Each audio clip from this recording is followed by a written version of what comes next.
Je m'appelle Gérard Simian, j'habite Crolles depuis 25 ans. J'étais coupeur en ganterie. Dans les années 55-56, j'ai appris le métier qui ne m'est pas venu par hasard. Hein. Ma famille était gantier et mon père était gantier, mon oncle, mes oncles, mon cousin, toute la famille participait au métier. Alors, ce métier de coupeur en ganterie, c'est un vrai métier. Il fallait 1 an d'apprentissage pour arriver à être un ouvrier à peu près convenable. Le métier de coupeur en ganterie, c'était un métier noble. J'ai travaillé pendant 15 ans dans une ganterie qui s'appelait Foun, qui était à l'Aigle, avec donc ma famille, des oncles et des cousins. Je coupais les gants dans des pots de chevreau, hein, qui étaient élevés dans la région à l'époque.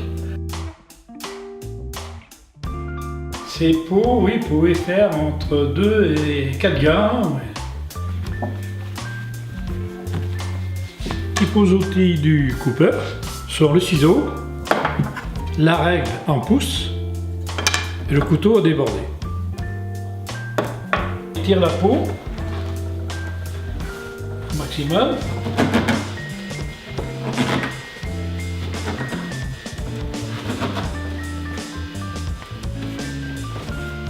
Tapis. On regarde s'il y a des défauts. La peau étant étirée, je vais la couper pour faire une paire de gants à une certaine longueur.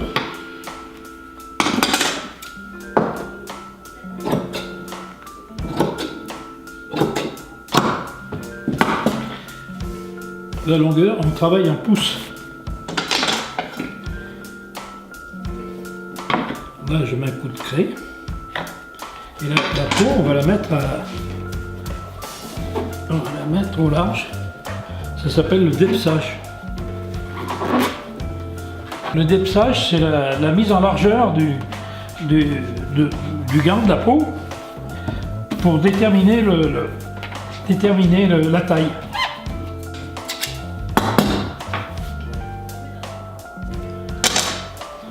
J'ai mis la taille.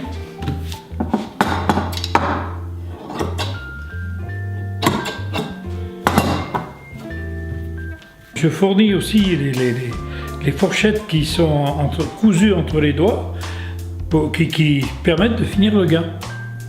C'est pour fendre les fourchettes qui se cousent entre les doigts du gant. C'est la main de fer qui a été inventée par Xavier Jouvin vers 1840 et qui a révolutionné la ganterie, qui a permis d'accélérer le découpage du gant et qui a été un bienfait pour l'industrie. Le pouce est indépendant de la paire de gants. Ceci, c'est le pouce. Ça, c'est le pouce qu'on a découpé et qui était fendu là, comme les gants, et qui est cousu après dans cette là. Ça s'appelle l'envelure, qui permet de rattacher le pouce au gant.